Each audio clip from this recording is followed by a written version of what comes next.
Hi, welcome to my YouTube channel. If you're new here, be sure to subscribe.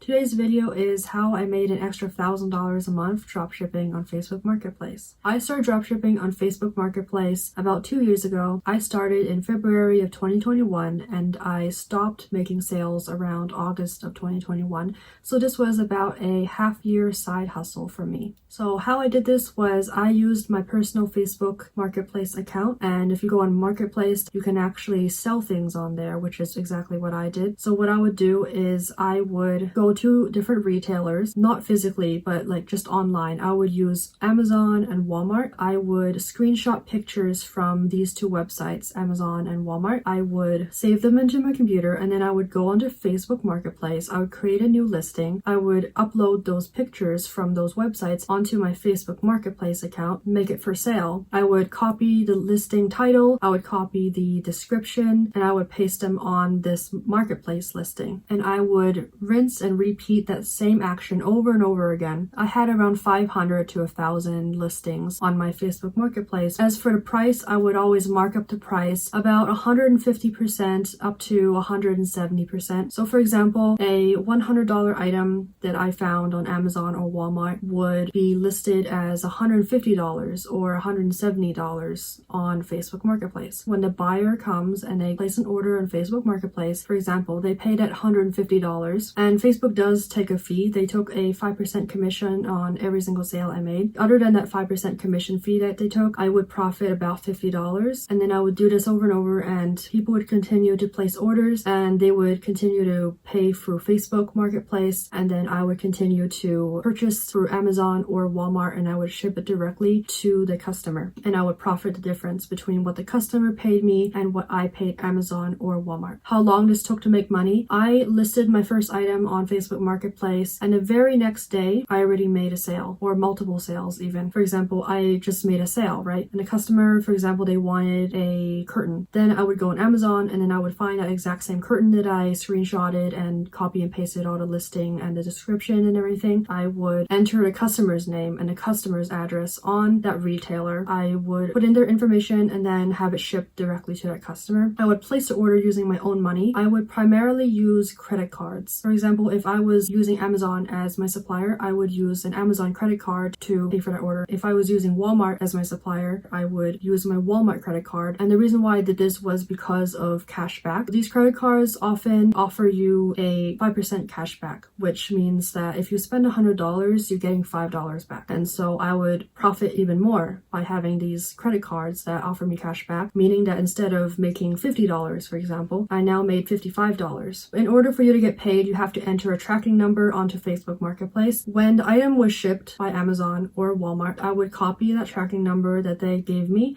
and I would put it into Facebook Marketplace's system so that it can track it. Once the system says that the item has been delivered to the customer, then I automatically would get paid out 3 to 5 days after an item was marked as delivered. And if the tracking number was TBA, which is Amazon's personal shipping service, I would reuse tracking numbers from other orders, like older orders that I had already fulfilled that were readable by Facebook. So like for example, like UPS, USPS, or FedEx numbers, I would copy and paste those numbers. Like I would reuse those numbers in order to get it to be marked as delivered. And if you're wondering what happens if you use a TBA number, the item never really gets marked as delivered, but you do eventually get paid out, but it takes a long time, like at least a couple of weeks. I would sell mostly like home decor items, pillows, curtain string lights, wall stickers, bedroom decor. Why I started dropshipping? I did this because I needed a side hustle. I wanted an online income source. This was the first time I was consistently making about $1,000 in profit every single month online. I felt like I had discovered something brand new. I could basically make money like when I was in a different state or if I was like sleeping. I mean, other than having to fulfill the order and stuff like that. It was just like such a brand new chapter for me. I also wanted an easy way to start making money online. I didn't want something that would take months. I wanted my return on investment to be very quick. I made made my first sale the very next day. Some pros of Facebook Marketplace dropshipping: the startup cost is really low because, like I said, you don't really have to like spend any money at all until you make a sale, and then that's when you have to spend money to pay for the item to get shipped to the customer. But you can use a credit card like I did if you're tight on cash, as long as you pay off that credit card. Another pro of Facebook Marketplace dropshipping is that Facebook pays you out pretty quickly. They pay you out about 3 to 5 days after the item is marked as delivered. They don't hold your money for like 2 weeks or like 1 month. And also another pro is that you don't really have to deal with returns because Facebook doesn't really have like a return policy, a return process set in place, which means that you don't really have to deal with like return shipping costs, because Facebook, it was like a very new thing where they were just offering shipping. They didn't really have like a real like return process. So basically all the sales you made were basically all guaranteed because you didn't really have to like deal with people trying to return stuff, automatically returning stuff to you. Customers didn't really have a way to return things to me. The commission rate was really low. It was only 5% compared to like other platforms. I believe eBay is like 15%, averaging I think like 15% usually on most platforms. The profit margins were pretty high. Like I said, I would list items for like 150 to 170% higher than how much they actually sold for on the retailer. Also because this is a really easy thing to start. Like you don't really need any experience or anything. It's very basic. Also because it is easy to contact the customer through Messenger. Facebook Messenger, obviously, the response rate from a customer, like for example, if I'm trying to get in touch with a customer about the item that they ordered, I can easily direct message them through Messenger, and then usually I will get a response back because people are pretty responsive on there. Other marketplaces try to get in touch with people, but they don't check their emails, so it's like a lot harder to get through to customers on other marketplaces compared to Facebook. Some cons of Facebook Marketplace dropshipping include the fact that your listings are dependent on traffic that Facebook brings to your listings.